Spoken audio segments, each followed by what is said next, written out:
Good morning, I'm Nivareti Manu, and this is your morning news fix for Monday, 3rd of November. In this update, the government says planning is underway to staff 140 new hospital beds across 5 hospitals. Health Minister Simeon Brown has announced new wards at Middlemore, Waikato, Wellington and Nelson hospitals, in addition to an already announced new ward at Hawke's Bay Hospital. The wards will be constructed off-site and then installed at the hospitals. Brown says each ward will be slightly different. In Middlemore, it'll be helping to improve the flow through the hospital. In Waikato, it'll be more around the diagnostics, but attached to the emergency department. More schools are introducing enrolment zones to manage growing student numbers. New Ministry of Education data shows more than 1,300 schools now have zoning schemes, more than twice as many as 2 decades ago. In Canterbury and Auckland, schools without zones have dropped by about a third in 5 years. Ministry Operations Leader Sean Teddy says zones prevent overcrowding and guarantee local students a place.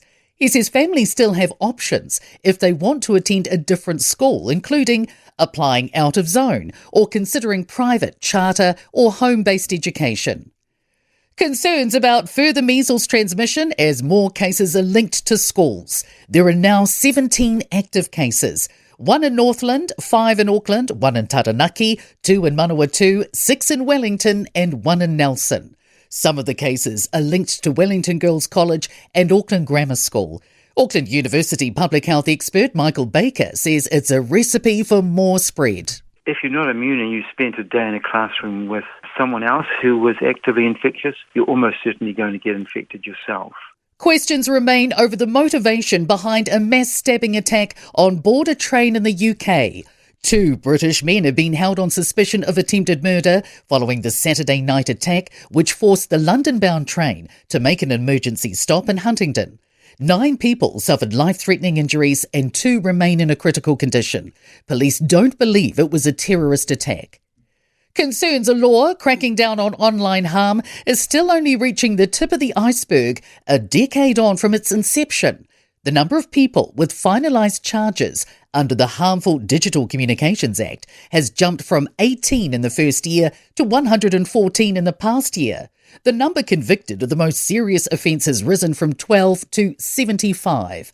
Auckland University criminologist Claire Meehan says the rise is expected as enforcement becomes less cautious and awareness grows. But I think it's really important to note most of the offences, they aren't reported, they're not recorded and they're not prosecuted.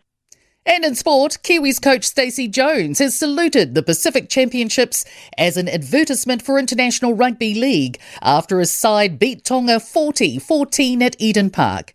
Wellington have drawn 1-1 away against the Central Coast in A-League football. Golfer Dame Lydia Kos finished in a share of 9th at the latest LPGA event in Malaysia.